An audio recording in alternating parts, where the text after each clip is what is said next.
Dear students, మనం 10th class new syllabus chemical reactions and equations ఆ lesson చెప్పుకోవడం అయిపోయింది. యాసిడ్స్, బేసెస్ అండ్ సాల్ట్స్ ఆ లెసన్ కూడా చెప్పుకున్నాం మనం. ఇప్పుడు నెక్స్ట్ మన లెసన్ ఏంటంటే మెటల్స్ అండ్ నాన్ మెటల్స్. ఇది కూడా అయిపోయిన తర్వాత నెక్స్ట్ ఫిజిక్స్ పార్ట్లోకి వెళ్దాం. అంటే మీకు ముందు అవసరమయ్యేది మెటల్స్ అండ్ నాన్ మెటల్స్ కాబట్టి ఈ లెసన్ చెప్తున్నాను. తర్వాత మనం ఏ లెసన్ చెప్పుకోవాలి అనేది ఆలోచిద్దాం అనమాట. మీరు కేర్ఫుల్గా ఫాలో కాండి అండ్ మీ ఫ్రెండ్స్కి దీన్ని షేర్ చేయండి. ఓకేనా? సరే, ఇప్పుడు మనం పాయింట్లోకి వెళ్ళిపోదాం.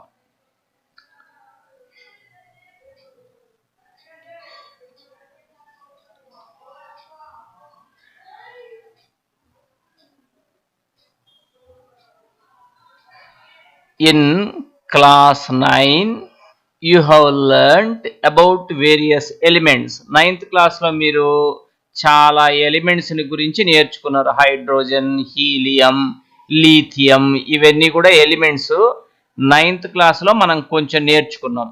You have seen that elements can be classified as metals or non-metals on the basis of their properties. కొన్ని ఎలిమెంట్స్ నేమో మెటల్స్ అంటారు, కొన్నిటినేమో నాన్ మెటల్స్ అంటారు. దేన్ని బట్టి అంటే వాటి ప్రాపర్టీస్ని బట్టి. Think of some uses of metals and non metals in your daily life. Metals uses ఏంటి, నాన్ మెటల్స్ యూజెస్ ఏంటి అనేది ఒకసారి ఆలోచించిన. ఐరన్ ఉందనుకోండి, ఐరన్ తోటి పెద్ద పెద్ద మిషన్ పార్ట్స్ అవన్నీ తయారు చేస్తారు. అలానే గోల్డ్ ఉంటే జ్యువెలరీ తయారు చేస్తారు. అల్యూమినియం ఉంటే దాంతో కంటైనర్స్, కాపర్ ఉంటే దాంతో వైర్లు, అవన్నీ చేస్తారు కదా. నాన్ మెటల్స్కి వచ్చేసరికల్లా కార్బన్ ఉందనుకోండి, కార్బన్ తోటి మల్టీ యూజెస్ ఉన్నాయి. మనం ఉపయోగించే బొగ్గు కానీ, డైమండ్ కానీ, ఇవన్నీ కూడా కార్బనే. ఓకేనా?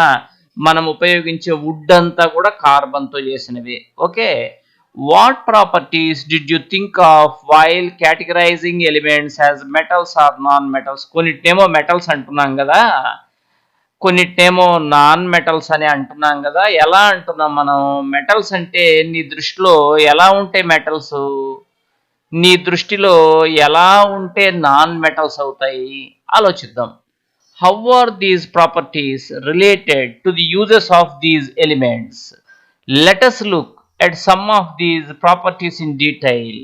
ఇప్పుడు మనం ఏం చేద్దామంటే మెటల్స్కు సంబంధించి కొన్ని ఫిజికల్ ప్రాపర్టీస్ చూద్దాం. Physical properties. First metals. The easiest way to start grouping substances is by comparing their physical properties. Physical ప్రాపర్టీస్ని కంపేర్ చేసి ఏదో గ్రూప్ చేయొచ్చు కొంతవరకు. అంటే ఒక రకం గట్టిగా ఉంటే అదొక గ్రూప్, మెత్తగా ఉంటే అదొక గ్రూప్, అట్లా చేయొచ్చు టెంపరవరీగా. Let us study this with the help of the following activities. ఇప్పుడు ఏవో కొన్ని యాక్టివిటీస్ చేద్దాం. For performing activities 3.1 to 3.6. అంటే ఇప్పుడు మన దగ్గర వరుసగా యాక్టివిటీస్ ఉన్నాయి. 3.1, 3.2, 3.3, 3.4, 3.5, 3.6 వరకు కూడా యాక్టివిటీస్ అన్నిటికీ కూడా ఏం కావాలట? Collect the samples of the following metals. కొన్ని శాంపుల్స్ని కలెక్ట్ చేసి పెట్టుకో. Iron sample, copper, aluminium, magnesium, sodium, lead, zinc, ఇవన్నీ కూడా కలెక్ట్ చేసి పెట్టుకోమని చెప్తున్నాడు. ఫస్ట్ చూడండి, ఇదేంటిది అంటే ఐరన్ శాంపుల్ అనమాట. ఐరన్. నెక్స్ట్ ఇంకొక శాంపుల్ చూద్దాం.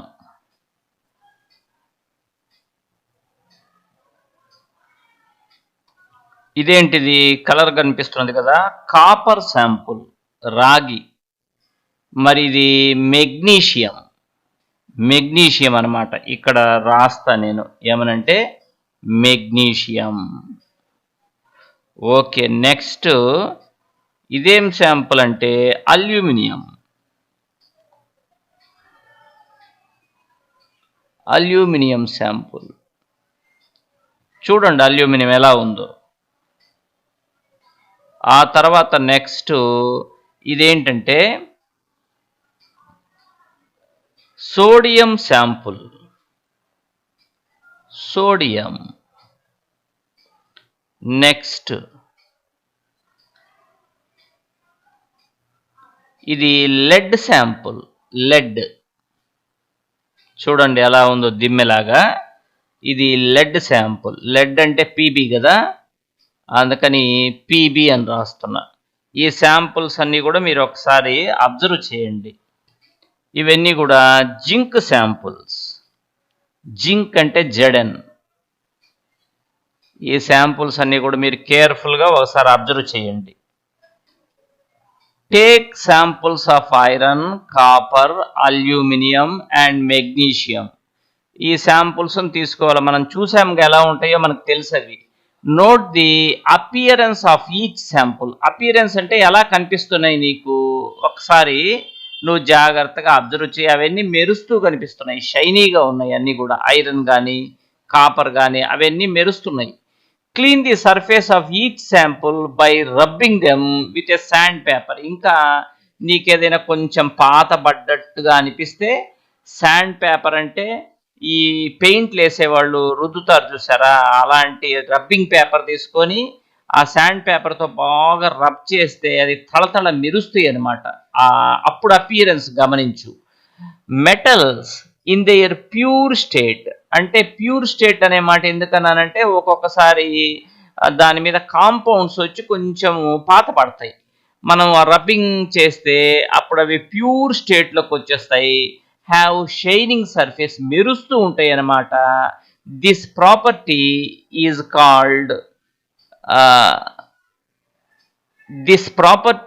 Called metallic lustre.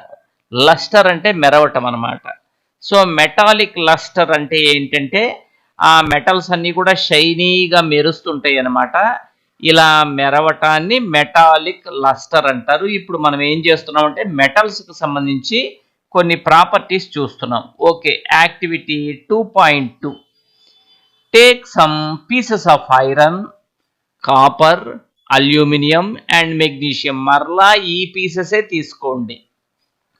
Try to cut these metals with a sharp knife and note your observations. ఐరన్ని మనం ఒక నైఫ్ తీసుకొని కట్ చేస్తే కట్ కాదది. అలానే కాపర్ని కట్ చేసిన, అల్యూమినియంని కట్ చేసిన, మెగ్నీషియంని కట్ చేసిన అవి కట్ కావన్నమాట నైఫ్ తోటి. అప్పుడు నీ అబ్జర్వేషన్స్ ఏంటి అంటే అవి కట్ కాల అంతే. Hold a piece of sodium metal with a pair of tongs. అంటే పట్టకార తీసుకొని ఆ పట్టకారతో సోడియం మెటల్ని పట్టుకోండి. సోడియం మెటల్ చూశారు కదా మీరు, దాన్ని టాంగ్స్తో పట్టుకోండి. ఇక్కడ ఒక కాషన్ ఉంది, always handle sodium metal with care. చేత్తో పట్టుకోవద్దు అసలు సోడియం మెటల్ని, చాలా కేర్ఫుల్గా ఉండాలి. వాటర్ అసలు తగలకూడదు.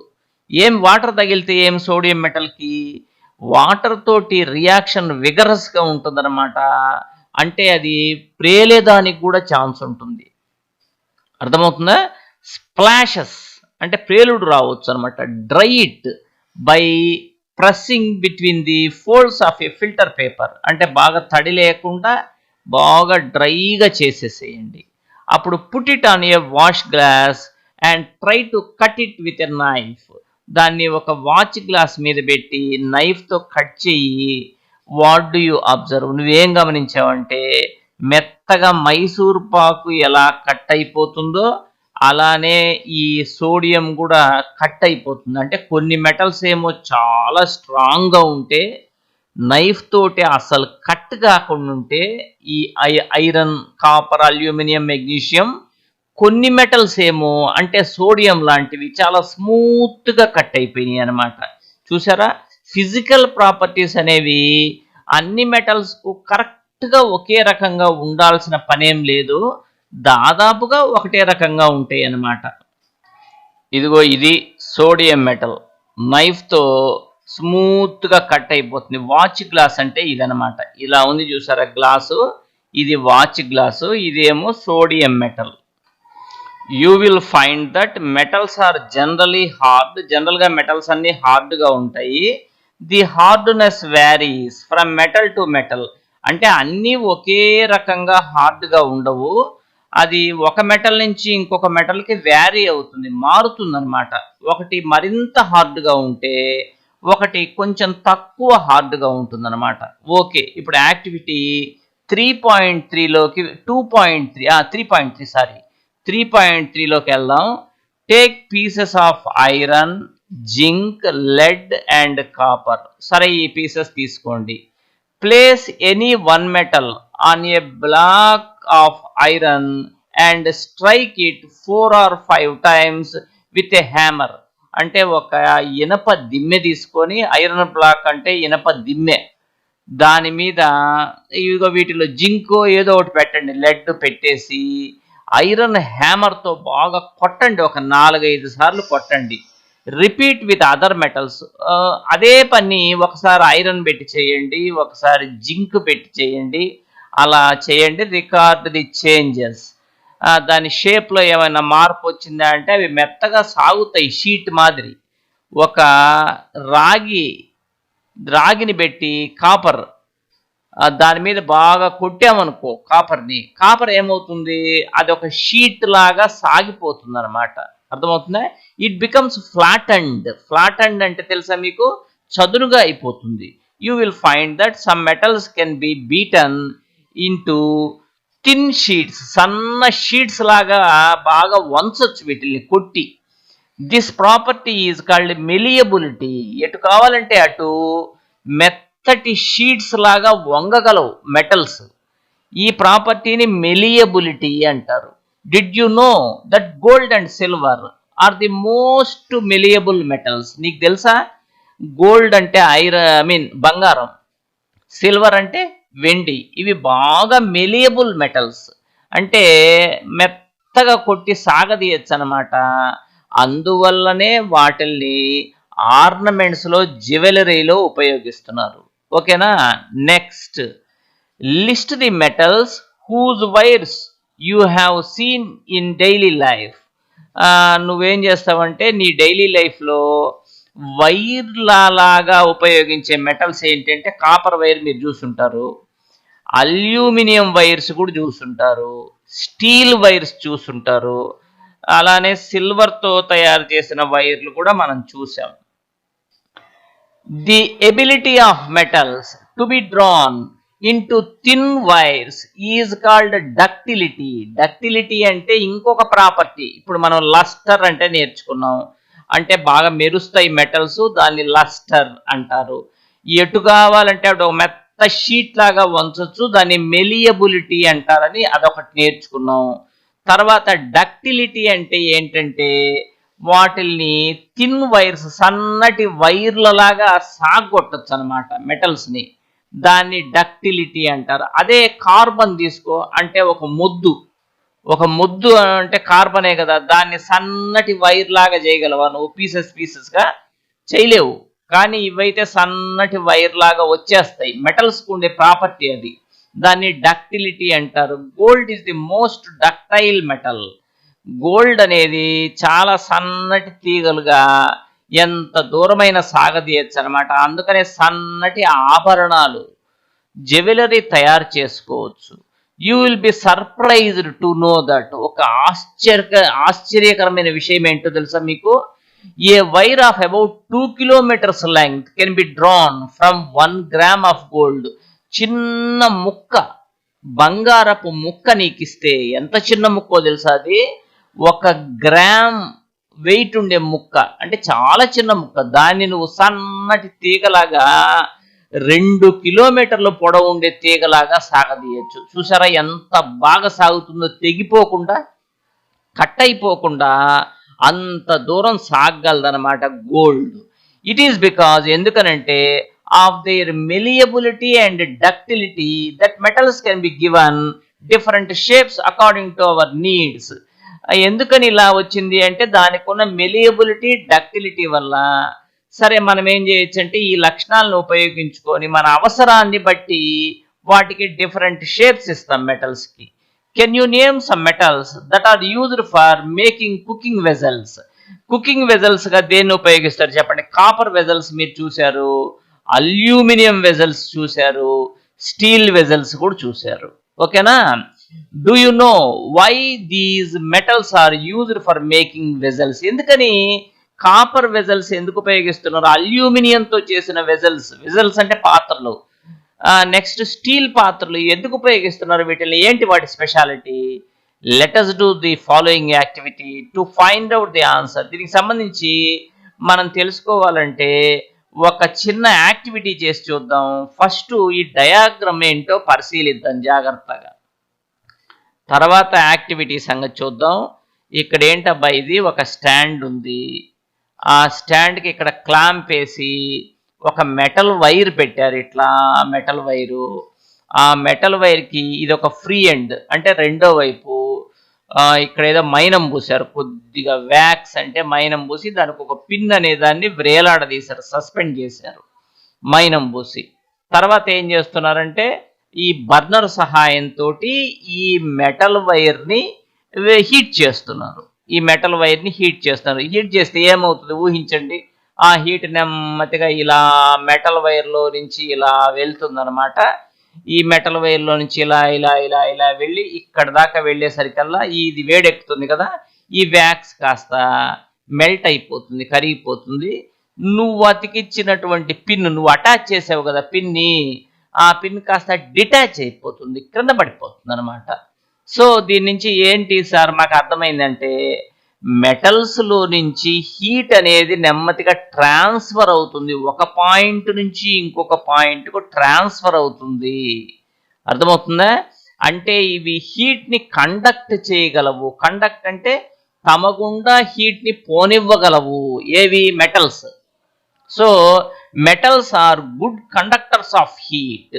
మెటల్స్ అనేవి హీట్కి సంబంధించి గుడ్ కండక్టర్స్. మరి అలాంటప్పుడు మనం ఒక కాపర్ వెజల్ తీసుకున్నాం అనుకో, ఇక్కడ మంట పెట్టామనుకో, ఆ హీట్ మొత్తము లోపల మెటీరియల్కి అంతా సరఫరా చేస్తుంది, సప్లై చేస్తుంది అనమాట. ఈ కాపర్ వెజల్ లోపల ఉండే మెటీరియల్ ఉడికిపోతుంది. కరెక్టేనా? అది. So metals are good conductors of heat అంటే హీట్ని తమ గుండా ఇవి బాగా పోనివ్వగలవు అని అర్థం అన్నమాట. ఓకేనా? సరే, నెక్స్ట్ ఇక్కడున్న యాక్టివిటీ అంతా మీకు ఎక్స్ప్లెయిన్ చేసేసాను నేను. Take an aluminium or copper wire. ఇదే అల్యూమినియం కానీ కాపర్ కానీ చేసిన వైర్ అనమాట ఇది.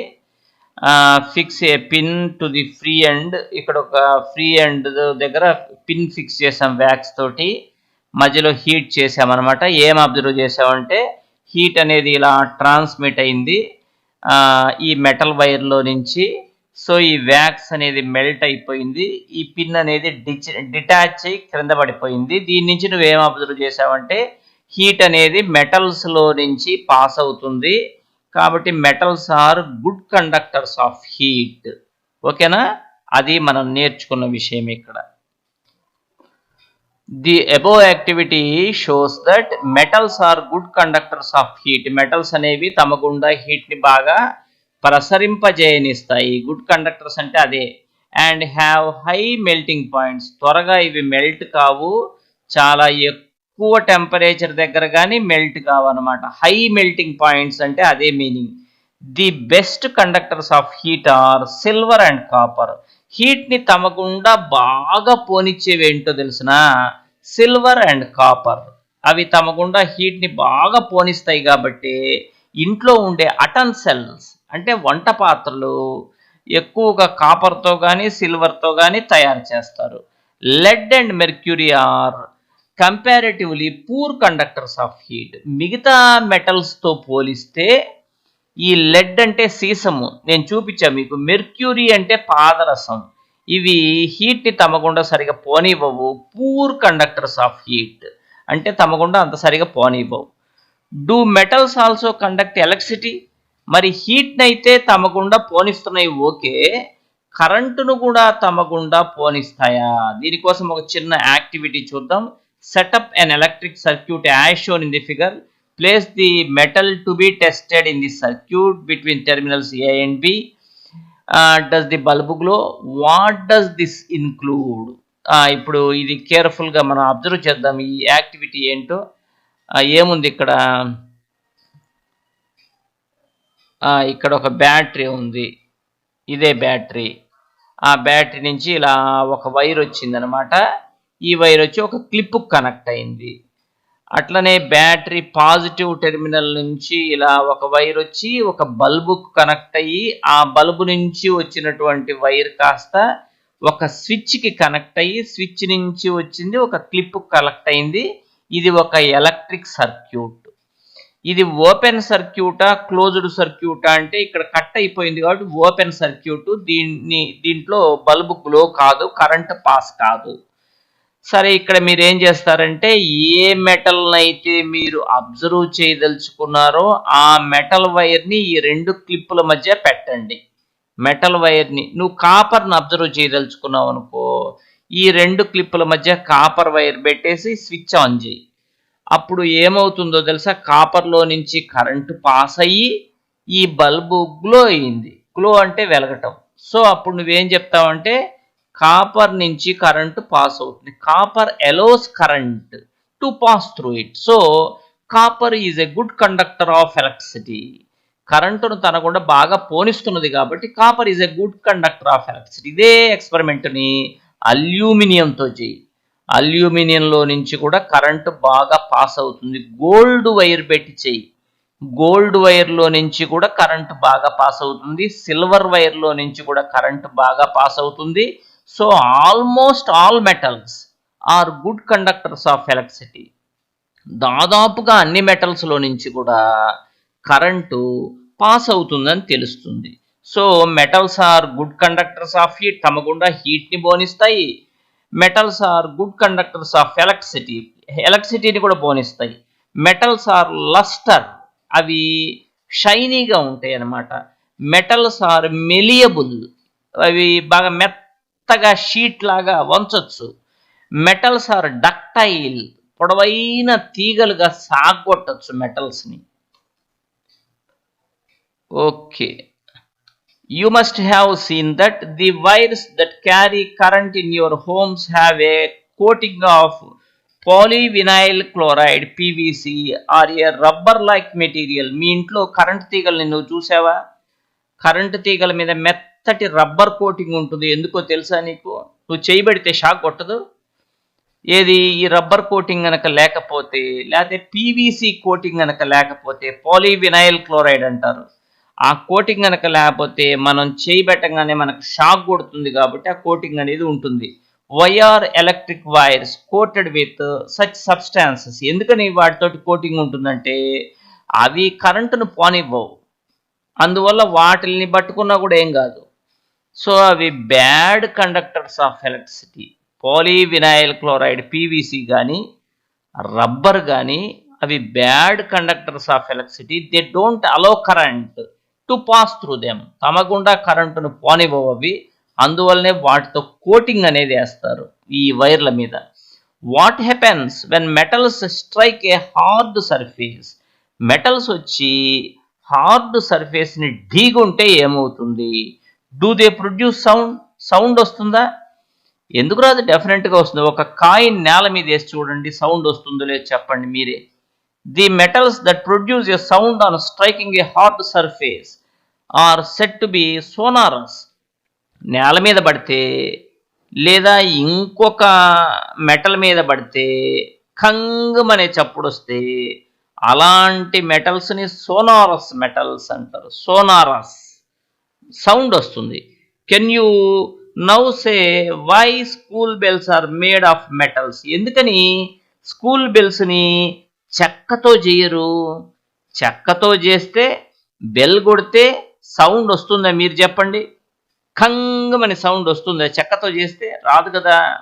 అదే మెటల్స్ అయితే సోనారస్ కదా. అందువల్ల స్కూల్ బెల్స్ని మెటల్స్తోనే చేస్తారు.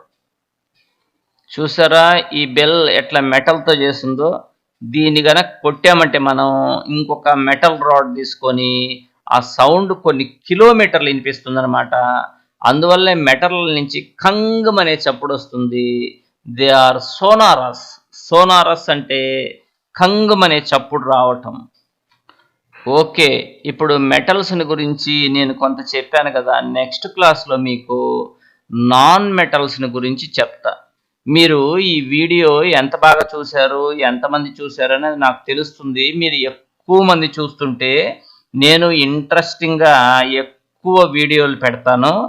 అండ్ లేకపోతే నేను కూడా వీడియోలు తక్కువ పెడదామనిపిస్తుంది, తగ్గిచ్చేస్తా. సో, మీరు ఎలా చూస్తున్నారో అనేది మీ లైక్స్‌ని బట్టి, మీ కామెంట్స్‌ని బట్టి, మీరు షేర్ చేసేదాన్ని బట్టి నాకు అర్థమవుతుందనమాట. నా పార్ట్ నేను ప్లే చేస్తున్నప్పుడు, మీ పార్ట్ కూడా మీరు ప్లే చేస్తే బావుంటది కదా! ఓకేనా? నెక్స్ట్ క్లాస్‌లో నేను నాన్ మెటల్స్ చెప్తాననమాట. ఇది కూడా త్వరగా అయిపిచ్చేద్దాం. ఎందుకనంటే మీరు కూడా త్వరగా నేర్చుకోవటానికి వీలుంటుంది. 2, 3 సార్లు గనక చూస్తే మీకు క్లియర్‌గా లెసన్ అనేది అర్థమైపోతుంది. ఓకేనా? రైట్.